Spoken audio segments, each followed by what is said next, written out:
جی السلام علیکم، سبسکرائب کریں ہمارے اس چینل کو اور اس بیل آئیکن کو ضرور دبائیں۔ جلدی کروے آگ جلا۔ سیدنا عمر فاروق رضی اللہ تعالیٰ عنہ داڑھی لپیٹ کے پھونکا ڈالتے آگ جلاتے، وہ بدو حکم پہ حکم چلاتا رہا، اوے پتہ نہیں تیری بیوی کو یہ دائیوں والا کام آتا بھی ہے یا نہیں، اگر تیری بیوی نے میری بیوی کو مار دیا تو یاد رکھنا کل عمر کے پاس میں تم سے اس کا حساب لوں گا۔ آئے وہ نادان نہیں جانتا تھا کہ میرے سامنے یہ جو شخصیت کھڑی ہے یہ کون ہے۔ سبحان اللہ۔ وہ نادان نہیں جانتا تھا کہ میرے سامنے یہ جو بھاگ دوڑ کر رہا ہے یہ کون ہے۔ ہائے میں قربان جاؤں عمر تیری عاجزی پر، میں قربان جاؤں عمر تیری اس عاجزانہ خدمات پر۔ بدو حکم پہ حکم چلاتا رہا۔ عمر فاروق رضی اللہ تعالیٰ نے دوڑ دوڑ کر اس کے حکم کی تعظیم کرتا رہا۔ آپ کبھی پانی لے کے آتے، کبھی لکڑی لے کے آتے، اپنی داڑھی مبارک لپیٹ کے پھونکا ڈالتے، آگ جلاتے، ایک دم خیمے کے اندر سے آواز آئی، یا امیر المومنین مبارک ہو، اللہ نے تیرے یار کو بیٹا عطا کیا۔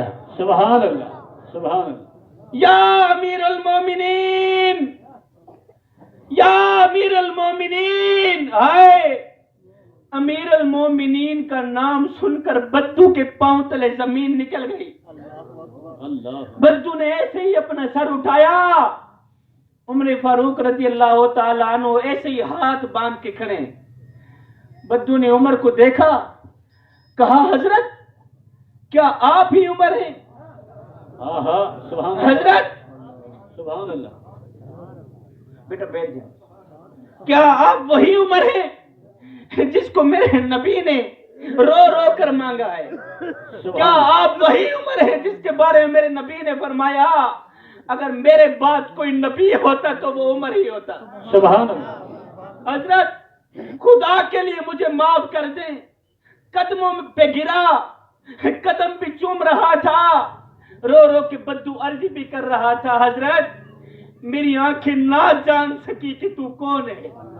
سبحان اللہ۔ حضرت یہ کم وقت آنکھیں نہیں پہچان سکی کہ تو کون ہے، خدا کے لیے مجھے معاف کر دو عمر، خدا کے لیے مجھے معاف کر دے۔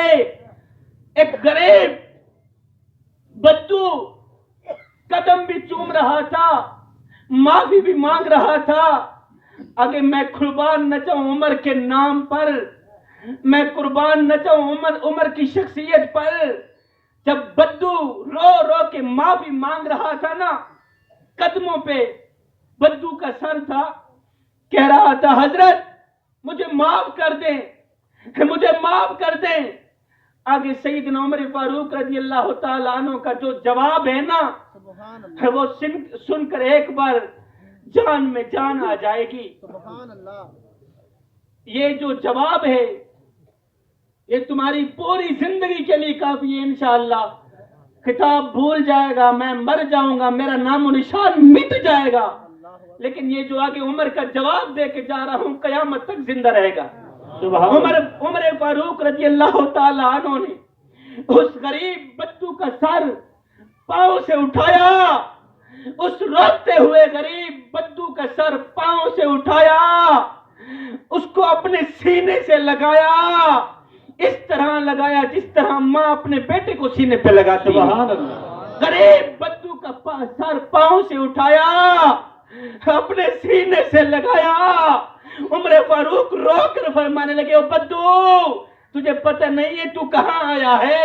اور یہ مدینہ المنورہ ہے، یہ میرے آقا کا شہر ہے، یہاں امیروں کی نہیں، یہاں تو غریبوں کے استقبال ہوتے ہیں۔ نعرہ تکبیر، یہاں تو غریبوں کو عزتیں ملتی ہیں، نعرہ حیدر، شان مصطفیٰ۔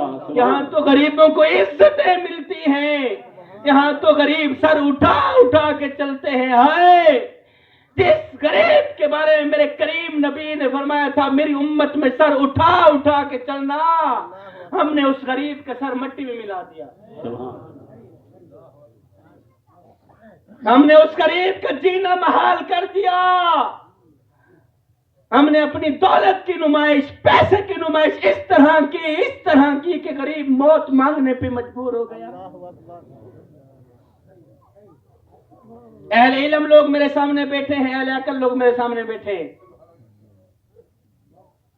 شادی کے موقع پر ہم نے جہیز اپنی ہی بیٹی کو دینا ہوتا ہے، ایسے نا؟ لیکن ہم کیا کرتے ہیں؟ اس جہیز کو 4 پہیوں پہ بچھا دیتے ہیں،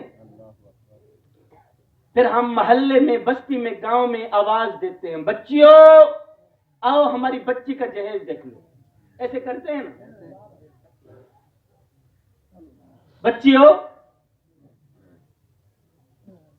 پتہ نہیں آپ کے ہاں اس گاؤں کا رواج ہے یا نہیں، جس بستی میں میں رہتا ہوں وہاں کا تو یہ رواج ہے کہ جب ہماری کسی بچی کی شادی ہوتی ہے تو ہم بچی کا جہیز 4 پہیوں پہ بچھا دیتے ہیں، پھر ہم محلے میں آواز لگاتے ہیں، بچیوں آؤ ہماری بچی کا جہیز دیکھ لو، آؤ ہماری بچی کا جہیز دیکھ لو۔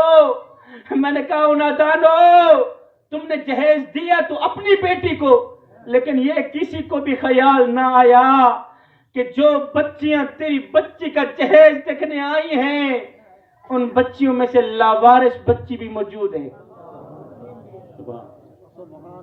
جو بچیاں تیری بچی کا جہیز دیکھنے آئی ہیں میاں، ان بچیوں میں سے یتیم بچی بھی موجود ہے، ان بچیوں میں سے اس غریب بوڑھے باپ کی بچی بھی موجود ہے، جو غریب بوڑھا باپ اپنی بڑی کمر پہ بوریاں لاد لاد کے دن رات محنت مزدوری کر رہا ہے، دن رات اپنا محنت کے اوپر محنت کر رہا ہے۔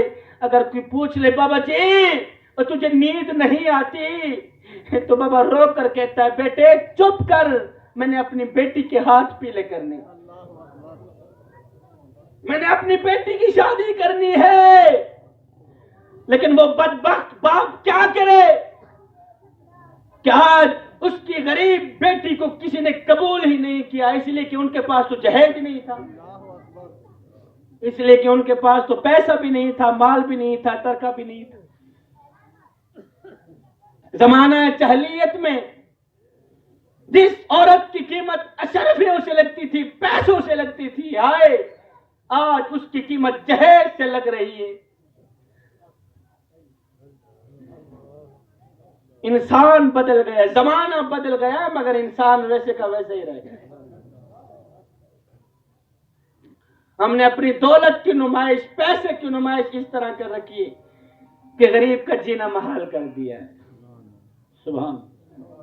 پھر میں 1 بار نہیں، میں 2 بار نہیں، شبیر قمر بخاری کروڑوں بار قربان نہ جائے اپنے کریم نبی کے اس فرمان پہ کہ میرے کریم نبی نے فرمایا میرے امتی کسی غریب کے سامنے اپنی دولت کی نمائش نہ کرنا، اس سے غریب کا دل دکھے گا۔ اور ذکر مصطفیٰ کی محفل میں آنے والوں، میاں باقی کچھ نہ لے کے جاؤ، میرے کریم نبی کے منہ سے نکلا یہی جملہ تو لے کے چلے جاؤ کہ میرے کریم نبی نے فرمایا میرے امتی کسی یتیم بچے کے سامنے اپنے بچے سے پیار نہ کرنا، اس سے یتیم کا دل دکھے گا، اس کو مرا ہوا باپ یاد آئے گا۔ میں غریبوں کے سروں پر شفقت بھرا ہاتھ رکھتا ہوں، اس لیے کہ جب میں مر جاؤں تو کوئی میری اولاد کے سر پر بھی شفقت بھرا ہاتھ رکھے۔ میں غریبوں کی مدد کرتا ہوں اس لیے کہ غریب ہونے میں وقت نہیں لگتا۔ سبحان۔ میں نے پوچھا تم کون ہو؟ شیعہ ہو، وہابی ہو، دیوبندی ہو، سنی ہو، کون ہو بتاؤ تو صحیح۔ تو اس کی چیخ نکل گئی، رو کر کہنے لگا شاہ جی فی الحال نہ میں شیعہ ہوں، نہ میں سنی، نہ میں وہابی ہوں، فی الحال میں بھوکا ہوں، مجھے روٹی دو۔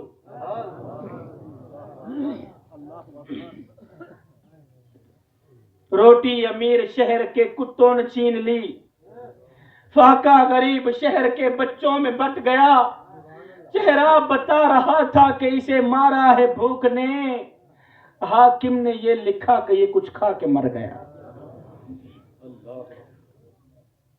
ہم غریبوں کی مدد کرتے ہیں، ہم غریب ہمسائے کے گھر روٹی بھی دیتے ہیں، کیوں نہیں دیتے، لیکن تب جب وہ مر جاتا ہے۔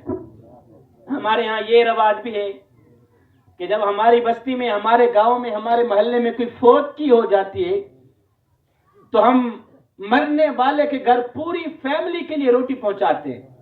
میں نے کہا نادانو، اوے مرنے والا روٹی روٹی کرتا مر گیا، اور مرنے والا 3 دن کا بھوکا تھا، آخر مر گیا، اور روٹی کھلاتے تو اسی مرنے والے کو کھلاتے، آج اس کے مرنے کے بعد تمہاری دی روٹی کس کام کی؟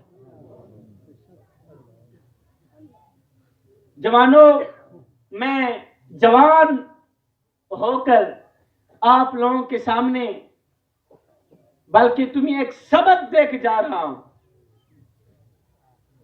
جوانوں، اہم دن وہ نہیں تھا جس دن آپ اس دنیا میں آئے تھے، بلکہ اہم دن وہ ہوگا جب تم لوگ یہ جان لوگے کہ تمہارے آنے کا مقصد کیا تھا۔ سبحان اللہ، اللہ اکبر، یا رسول اللہ، حق کیا دیا، یا زندہ باد۔ اپنے آنے کا مقصد پورا کرے صاحب۔ تم نے کون کون سے حقوق پورے کیے ہیں؟ تمہارے محلے کا غریب ہمسایہ روٹی روٹی کرتا مر گیا، تمہیں حیا بھی نہ آیا۔ تو غریب بوڑھا باپ جو اپنی بڑی کمر پہ بڑیاں لاد لاد کی چپٹی داڑھی لپیٹ کر صبح شام دن رات محنت کرتا رہا، اس نے اپنی غریب بیٹی کو تعلیم دی، محنت کر کر کے اس نے اپنا بڑھاپا مٹی میں ملا کے، اس نے اپنی داڑھی مٹی میں اپنا ڈال کے اس نے اپنی غریب بیٹی کو تعلیم دی۔ آج جب شادی کی باری آئی تو میری قوم کے نوجوانوں نے اس کی غریب بیٹی کو قبول ہی نہ کیا، اس لیے کہ ان کے پاس تو جہیز ہی نہیں تھا۔ اور نادانو، تم نے مرنا نہیں، اور سید کو اتنا تو بتا دو، مرنے کے بعد قبر میں جا کر میرے آقا کو کیا منہ دکھاؤ گے؟ میرے اللہ نے تمہیں حضرت انسان بنا کر دنیا میں بھیجا تھا، اور تم تو کیڑوں سے بدتر نکلے۔ ہائے میں کو میڈا ڈوکھ، میں کو تیڈا ڈوکھ، میں کو ہر مظلوم انسان دا ڈوکھ، جتا ظلم دی بھاپی بلدی ہے، میں کو روحی چولیستان دا ڈوکھ، اور جتا کوئی نصاب دا نہ کہنی، میں کو پورے پاکستان دا ڈوکھ، جڑے مر گئے ہیں نو تا مر گئے ہیں، میں کو چوندے قبرستان دا ڈوکھ۔ اللہ، جو مر گئے ہیں میں ان کا گلہ کیوں کروں، مجھے تو زندہ قبرستان کا دکھ لگ رہا ہے۔ آج میری قوم کے نوجوان کو جب تھوڑی سی پریشانی آتی ہے تو نمبردار کی چوکٹ پہ بھاگتا ہے، جب تھوڑی سی پریشانی آتی ہے نا تو چودھری کے دروازے میں بھاگتا ہے، نہ بندے نہ۔